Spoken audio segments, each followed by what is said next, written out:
je suis Anaïs Valadon, hypnothérapeute et autrice. Après plusieurs années de consultation, d'observation, de formation, j'aide les personnes qui le souhaitent à se libérer de leurs croyances, leurs peurs et leurs blessures. Si vous êtes à la recherche d'informations, d'outils, d'astuces, de retours d'expérience, d'énergie et de bonne humeur, bonne nouvelle, vous êtes exactement au bon endroit. Dans ce podcast, seul ou entouré d'invités, je vous transmets toutes nos connaissances pour vous aider à vous libérer de ce qui vous empêche d'avancer. Alors installez-vous de la manière que vous souhaitez, allongé, assis ou en marchant. C'est parti pour l'épisode du jour. Bonjour à tous et bienvenue dans ce nouvel épisode de ce podcast Parle-moi de toi, ce podcast qui nous plonge au cœur de notre bien-être émotionnel, mais à la fois aussi mental. Aujourd'hui, j'aimerais aborder un sujet brûlant, omniprésent chez nous, avec une invitée exceptionnelle.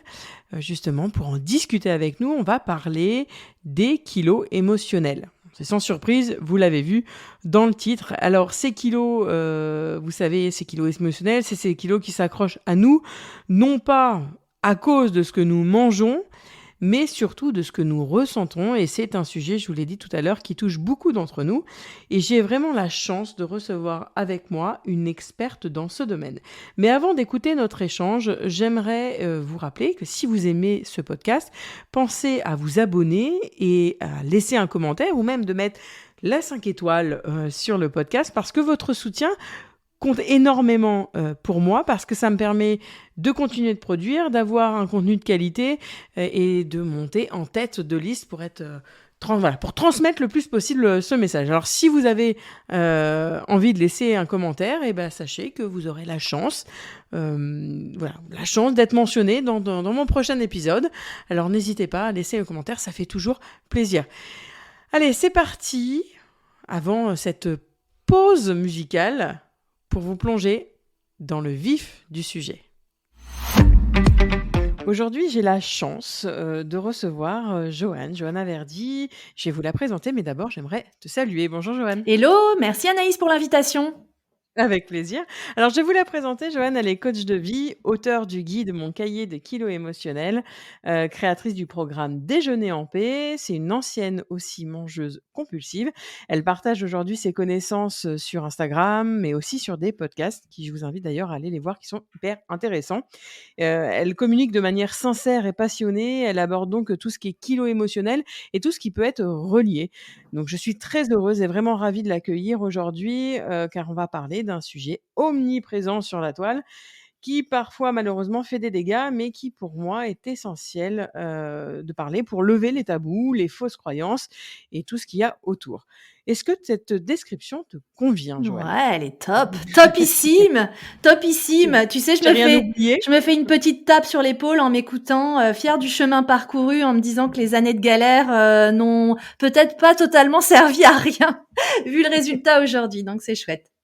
Oui, c'est vrai que je pourrais, terminer cette introduction, en tout cas, en disant que parfois, c'est pas comme ça qu'on imagine les choses, mais derrière, il y a toujours mieux et parfois un mauvais comportement alimentaire apporte derrière, une réelle expérience, en tout cas, à communiquer et à transmettre et à aider les autres et ça, c'est plutôt chouette.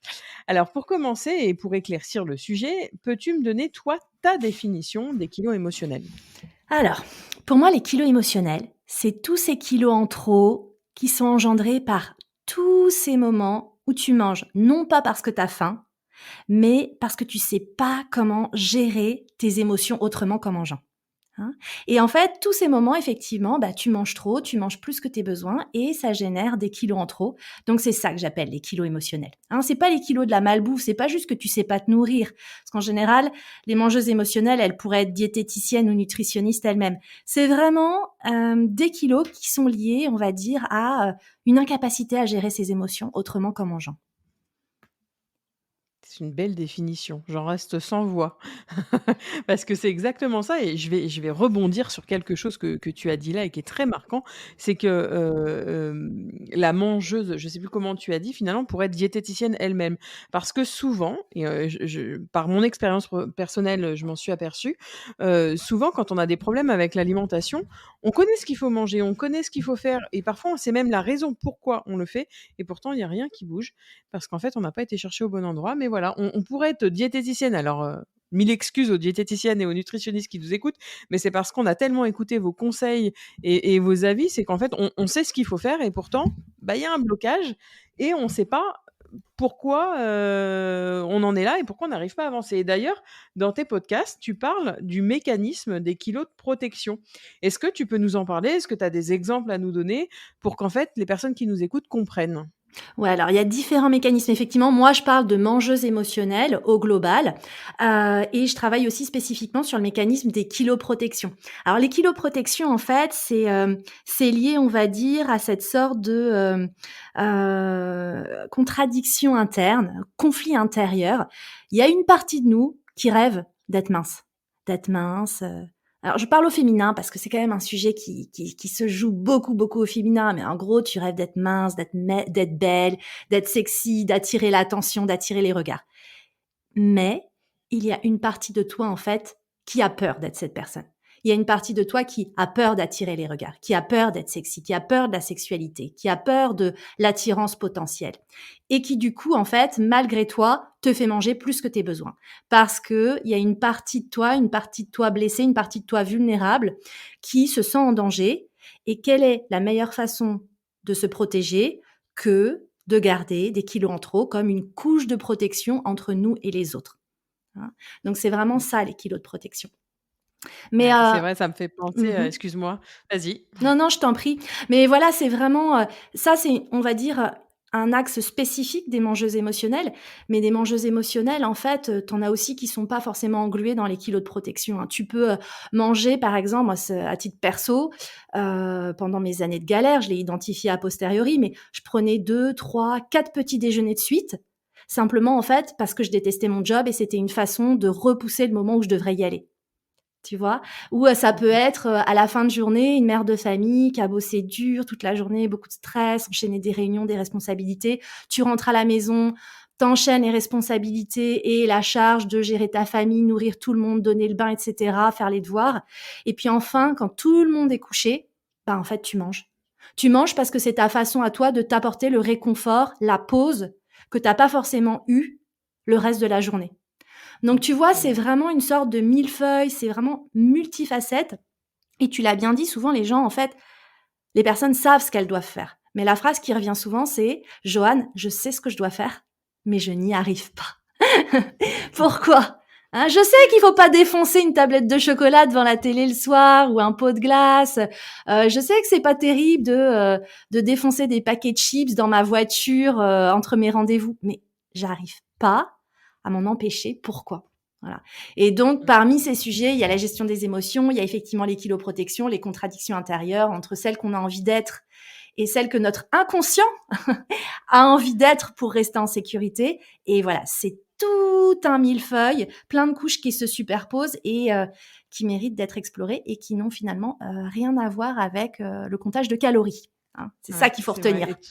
et tu vois ce que tu racontes sur ces mécanismes de protection, ça me fait penser à une patiente qui elle, avait pris du poids en fait depuis qu'elle s'était, mis en couple et en fait elle avait pris beaucoup, beaucoup de poids et au final en faisant la séance, on s'est aperçu qu'en fait elle avait pris ce poids parce qu'elle avait très peur d'attirer d'autres hommes et donc d'être infidèle à son mari et en fait de tout faire capoter dans son histoire d'amour, quoi et c'est vraiment, pour moi, en tout cas, l'exemple typique d'une manière de se protéger, de se dire: «Bah, moi, je suis heureuse dans mon couple, j'ai pas envie que tout ça foire, donc bah, je vais faire en sorte de repousser les autres pour pas, en tout cas, c'est inconscient, hein, de repousser les autres pour pas qu'on m'approche, pour pas qu'on vienne me voir, qu'on me drague et puis, que je sois, infidèle, quoi». C'est exactement ça. Là, ce que tu évoques, c'est vraiment un cas classique. J'ai peur que si je suis sexy, si je suis belle, mince, bah en fait, je vais aller tromper mon partenaire actuel. C'est vraiment un truc qui revient hyper souvent. Puis après, bon, bah, Il y il y a a il y a il y il a y a une autre couche, c'est toutes les personnes qui évidemment ont subi, pour le coup aussi des abus, des incestes, des attouchements, des violences en tout genre, du harcèlement aussi, hein, et Ouais, qui j'allais en aujourd'hui, parler justement. voilà, se protègent. Alors à la fois avec la nourriture parce que ça joue le rôle de réconfort, d'anesthésiant émotionnel, et puis à la fois aussi parce que finalement ces kilos, ils nous protègent des autres, quoi. Ça crée une C'est ça. distance. C'est vraiment une protection des autres. Ça me fait penser aussi à la personne, un peu rondelette qu'on peut avoir dans une société, enfin dans une entreprise en tout cas et cette personne-là, elle cherche à perdre du poids, mais en fait, elle veut inconsciemment ne pas en perdre parce qu'elle est vue comme, la gentille, fille à qui on va confier, toutes les choses et elle le vit bien. Mais d'un côté, son poids, elle, ça lui convient pas non plus, quoi. Donc il y a ces espèces de 2 parties en soi qui sont hyper contradictoires. Et ça revient à ce que tu disais tout à l'heure, hein, «Je sais comment faire, mais j'y arrive pas». Et ben, il y a toutes ces fausses croyances et ces injonctions qui sont là et qui font que, bah, finalement, on reste dans notre problème, on n'arrive pas à s'en détacher parce que l'inconscient, il dit: «Non, là, il y a quelque chose, à protéger, je veux pas qu'on m'attaque, quoi». Ouais, et puis j'ai envie de te dire aussi et surtout parce qu'on continue de regarder au mauvais endroit, on continue de se tromper de cible. Typiquement la personne que tu décris là dans le bureau qui est un peu boulotte et qui a envie de perdre du poids, elle va faire quoi? Bah, elle va se concentrer sur son assiette, elle va manger, poisson, riz, légumes, à la cantine, le midi, et elle va pas comprendre, pourquoi elle se jette sur la nourriture plus tard, elle va culpabiliser et cetera. La réalité en fait, la question principale, moi je pense qu'il faut se poser sur ce sujet de la gestion du poids, c'est pas comment maigrir. C'est pas comment maigrir, mais c'est Mmh. pourquoi tu as grossi. Qu'est-ce qui t'a fait Exactement. grossir? Qu'est-ce qui t'a fait Chercher le grossir? fameux «pourquoi». Ouais, pourquoi exactement? Pourquoi tu as besoin de te protéger? Pourquoi tu as grossi? Et en fait, quand je travaille moi, en coaching, notamment individuel, on retrace l'histoire du poids des personnes et je trouve ça passionnant quand tu demandes aux femmes surtout combien tu pesais, il y a 6 mois, il y a 1 an ou il y a 10 ans, elles sont capables de te répondre, à 500 grammes près. C'est quand même assez hallucinant. Et donc, quand tu retraces en général l'histoire du poids depuis, on va dire, l'adolescence, le jeune âge adulte, jusque, à l'âge actuel de la personne, mais en fait, tu te rends compte que l'évolution du poids, elle suit l'évolution des phases de vie. Hein, souvent, la personne, je sais pas, elle part en Erasmus, elle est hyper bien dans sa peau, et cetera. Bah, comme par magie, elle a la silhouette de ses rêves. Et puis, elle rentre au bercail, elle commence un boulot un peu par défaut qu'elle a pas choisi, et dans une relation toxique, et bim, elle prend 20 kilos.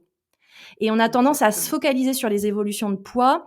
Moi, j'aime vraiment mettre ça en parallèle des phases de vie, hein, dans lesquelles tu es bien, dans lesquelles tu es pas bien, parce que c'est ça qui nous donne des indices. Et moi, c'est vraiment mon travail. C'est finalement, je ne fais qu'utiliser la relation à la nourriture comme porte d'entrée vers des problématiques et des blessures plus profondes qui n'ont pas été résolues. Et c'est en ça que la nourriture, c'est génial, parce qu'en fait, ça nous rend service. Ça nous rend service. Alors ça nous aide, c'est notre béquille sur le court terme quand on sait pas gérer les choses autrement, mais ça nous rend service aussi quand on sait l'analyser, hein, et là, ça n'a rien à voir avec le comptage de calories ou qu'est-ce que tu manges pas. C'est quand tu te rends compte de ces moments où, tu manges parce que tu as une envie de manger émotionnelle et pas parce que tu as faim, et que tu es capable de commencer à t'arrêter et à te dire: «Oh là là, ma cocotte, mais qu'est-ce qui se passe là? Qu'est-ce qui se passe vraiment? De quoi tu as vraiment besoin? Qu'est-ce qui te fait peur en ce moment? Qu'est-ce qui t'angoisse? Qu'est-ce qui t'a énervé?» Bah là, tu peux commencer à faire évoluer le comportement. Tu Mmh, vois? tout à fait. Alors, est-ce que d'après toi, il y a une façon unique, alors tu as un petit peu répondu, hein, mais est-ce qu'il y a une façon unique de se libérer, de cette mauvaise relation avec l'alimentation? Alors, une façon unique de se libérer, je dirais non, parce que c'est multifacette. Par contre, j'ai envie de te dire, il y a une façon unique de se planter, hein. La façon unique de se planter, c'est se mettre au régime. Parce qu'en fait, quand tu te mets au régime, moi j'aime bien voir le sujet un petit peu, je parle beaucoup en métaphore, je parle beaucoup en images, c'est comme ça que je fonctionne. Pour moi, tout ça, c'est un petit peu une histoire de jardinage, hein. Même si tu as pas de jardin, je pense que tout le monde peut comprendre. Tu as un jardin et dans ton jardin, tu vois plein de mauvaises herbes qui te plaisent pas, donc c'est des pissenlits, tu détestes les pissenlits, tu as plein de pissenlits qui poussent. La solution un peu court-termiste, c'est quoi? C'est tu prends ta tondeuse à gazon et tu coupes tout ce qu'il y a en surface et tu les vois plus en fait, les pissenlits. La réalité, c'est que ces mauvaises herbes, quand tu les coupes juste en surface, bah, qu'est-ce qui se passe? Elles prennent encore plus de force, en racines. Les racines deviennent plus puissantes, plus profondes. Et tu as tout un rhizome, tout un réseau en fait de racines qui vient à se développer sous la terre. Et qu'est-ce qui se passe au bout de quelques semaines? Tu n'as plus 3 pissenlits, t'en as 300. Et en fait, c'est exactement ça aujourd'hui qui se passe sur le sujet de la gestion du poids, c'est-à-dire qu'on essaye de voir le problème en surface. Ah je vais contrôler ce que je mange, je vais faire plus de sport, je vais faire une cure de smoothie ou j'en sais rien, une énième diète protéinée. La réalité, c'est qu'en faisant ça, tu ne traites pas le problème. Tu coupes la mauvaise herbe en surface, ou en tout cas t'essayes, et au lieu que ça résolve le problème, ça donne plus de puissance au problème parce que ça t'enferme dans un cycle infernal qui est celui de l'enchaînement de restrictions et de compulsions alimentaires dont il est de plus en plus difficile de sortir. Donc moi, le travail que je fais consiste vraiment à, j'ai envie de te dire, utiliser les mauvaises herbes pour aller comprendre ce qui se passe sous la racine, ce qui se passe sous la terre. Et on fait vraiment ce grand travail de ménage, tu en as parlé, sur les croyances, sur toutes ces pensées toxiques, sur tous ces narratifs intérieurs. On a toutes et tous en nous, c'est humain, on fait de notre mieux, mais on peut pas s'en empêcher. On porte en nous des histoires qui ne servent pas forcément nos intérêts, de on est trop comme si, pas assez comme ça, on sera jamais si, ou alors des sortes d'injonctions, faut souffrir pour être beau ou belle, faut travailler dur pour réussir, etc. Et toutes ces injonctions, en fait, au lieu de nous porter, elles nous pèsent. Elles nous pèsent, elles nous tirent vers le bas. Et moi, c'est vraiment le travail que j'ai à cœur de faire, c'est d'aller faire un gros travail de ménage dans le sous-sol pour qu'ensuite on puisse, sur un terreau clean et fertile, planter des nouvelles graines positives, encourageantes, des choses qui font envie. Et puis derrière, en fait, les personnes, ce qu'elles ont à faire, c'est juste d'apporter de l'eau et de la lumière pour avoir ensuite un beau jardin luxuriant. Tu n'as pas grand-chose à faire au final. Mais ce travail de ménage en profondeur, d'identification, de déconstruction, il est indispensable. Il est indispensable parce que sinon, ce qu'on a tendance à faire, encore une fois, tous et toutes, on est humains, on fait de notre mieux, c'est prendre une autoroute. C'est l'autoroute de ces comportements automatiques, de cette façon de penser automatique qu'on a développée depuis le plus jeune âge avec l'éducation, la société, les injonctions, etc. Et on prend l'autoroute. Donc aujourd'hui, pour les mangeurs et mangeuses émotionnelles, l'autoroute, c'est quoi? C'est « je suis pas bien, ça va pas. En fait, j'aime pas être pas bien et ne pas aller bien. J'ai envie que ça aille, donc je mange. Je mange pour étouffer, je mange pour anesthésier. » Ça, c'est ton autoroute. Mais quand tu commences à faire le grand travail de ménage, en fait, tu commences à voir ce qui se joue vraiment. Et puis, c'est comme si tu créais un nouveau, on va dire, un nouveau chemin, un nouveau sillage. Et pour celles et ceux qui font la randonnée, ça va leur parler. Genre, tu marches au milieu d'un champ d'herbes hautes. La première fois, les herbes, elles se referment derrière toi. C'est comme si le chemin n'avait pas existé. Et puis, tu le fais une deuxième fois et une troisième fois, une quatrième fois. C'est un choix conscient. Ça demande pas de la volonté ni de la motivation, mais ça demande de la présence et de la prise de conscience. Et tu prends ton chemin une fois, deux fois, trois fois, quatre fois. Et là, tu commences à dessiner un beau sillage, un vrai sentier que tu as envie de prendre et qu'il est de plus en plus facile de prendre. Et tu peux t'éloigner de l'autoroute. Mais encore une fois, si tu fais pas ce choix conscient de commencer à tracer autre chose, en fait, il faut pas t'étonner de prendre encore et encore l'autoroute. Encore une fois, tu fais de ton mieux. C'est ce que tu connais, c'est ce qu'il y a de plus simple. Et en tout cas, essayer de manger juste plus de brocolis et de poireaux, c'est malheureusement pas ça qui va t'empêcher de continuer de prendre cette autoroute. Exactement, exactement. C'est très bien dit, c'est très beau. Et donc, ça veut bien dire que voilà, la seule chose unique, en tout cas, pour changer, c'est vraiment de prendre conscience que on a peut-être besoin d'une main tendue pour nous aider et c'est à dire: «Je vais prendre cette main-là et on va m'aider, on va m'aiguiller» et après bon, les raisons sont différentes selon chacun parce qu'on a tous des histoires différentes, mais en tout cas le geste, le premier geste est hyper important et il est toujours le même. C'est, d'oser, ouvrir les portes, oser, se faire aider, oser en parler, même dans son propre entourage. Alors moi, j'ai une question un petit peu plus personnelle. Mmh. Parce que j'aime bien quand, j'ai des invités, poser, cette question-là. Si tu devais parler à ton ancienne toi, celle qui était, mangeuse compulsive, qu'est-ce que tu lui dirais? Alors ça, c'est pas une question facile parce que évidemment, quand on pense à notre passé et aux événements douloureux de notre passé, on n'a qu'une envie, c'est que ça soit jamais arrivé.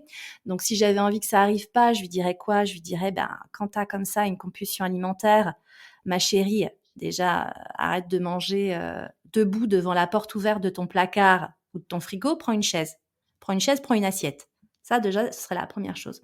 Mais avec le recul, j'ai pris conscience aussi que finalement, toute cette phase de vie a contribué à faire celle que je suis aujourd'hui. Hein. Et je le dis avec beaucoup d'humilité et beaucoup de fierté aussi, je suis fière de la personne que je suis aujourd'hui. Et c'est finalement ce que j'aurais peut-être envie de dire à mon moi de l'époque, c'est sois rassuré, quelles que soient les galères que tu traverses aujourd'hui, tout ça finalement a un sens ou va prendre du sens ou va en tout cas, va révéler du sens dans, les mois, les années à venir, hein. Tu pas on n'est jamais en galère pour rien et je sais pas si toi aussi Exactement. tu l'as vécu comme ça, mais je trouve que paradoxalement, c'est les phases les plus difficiles de notre vie qui nous donnent derrière le plus de force et d'inspiration et Exactement, je c'est vois, hein, moi exactement ça. j'accompagne des gens aussi qui parfois entre guillemets «ont eu tout», quand tu as tout eu, quand on t'a facilité le chemin, bon, bah, finalement, ça t'amène aussi d'autres questionnements et d'autres galères, mais parfois, ça fait aussi des personnes qui ont moins de ressources intérieures. Donc Ouais. voilà, quand on fait ce chemin, en tout cas, il faut déjà se rendre compte qu'une autre voie est possible. S'en sortir, c'est possible, même si tu as l'impression que pour toi, rien ne marche. Je te rassure, voilà, si tu nous entends dans tes écouteurs actuellement, une autre voie est possible et tu peux redevenir une femme ou un homme et mangeuse ou mangeur libre. Ça, c'est sûr, c'est possible. Après, par contre, la clé, tu parlais de demander de l'aide. Effectivement, aller chercher de l'aide, ça peut être une solution. Mais avant de chercher l'aide nécessaire, il faut que tu sois surtout capable d'identifier le vrai problème. Parce qu'aujourd'hui, beaucoup de mangeuses émotionnelles, elles vont chercher de l'aide. Elles vont déjà chercher de l'aide auprès de nutritionnistes, d'experts, de médecins en tout genre. Si Ducamp a vendu des millions d'exemplaires de son livre, c'est parce que justement, ces femmes, paradoxalement, elles cherchent de l'aide, elles cherchent des réponses. Le truc, c'est que jusqu'à présent, ma conviction, c'est que elles ne la cherchent pas au bon endroit. C'est vrai.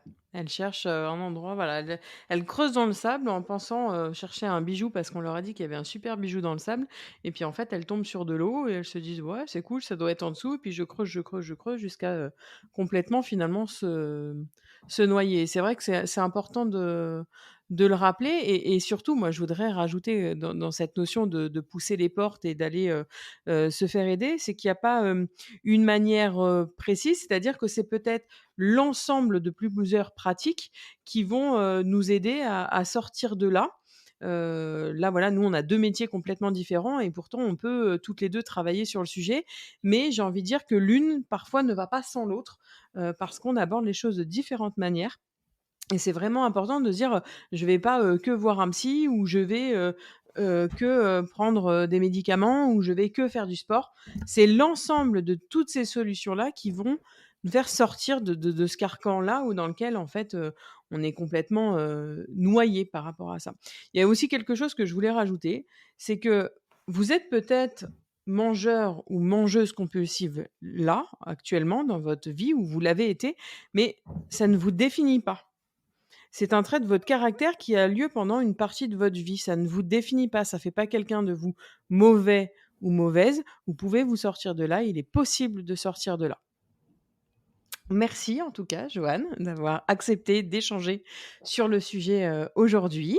On peut te retrouver donc, comme je disais, tout à l'heure sur Instagram, à ton nom. On est bien d'accord? Exactement, c'est ça, sur Instagram, à mon nom, Johanna Verdi, j'essaye de créer un max de contenu justement pour éveiller les consciences sur ces sujets, essayer un petit peu de permettre aux personnes de voir leurs problèmes sous un jour nouveau. Donc ça, c'est une première ressource, en effet.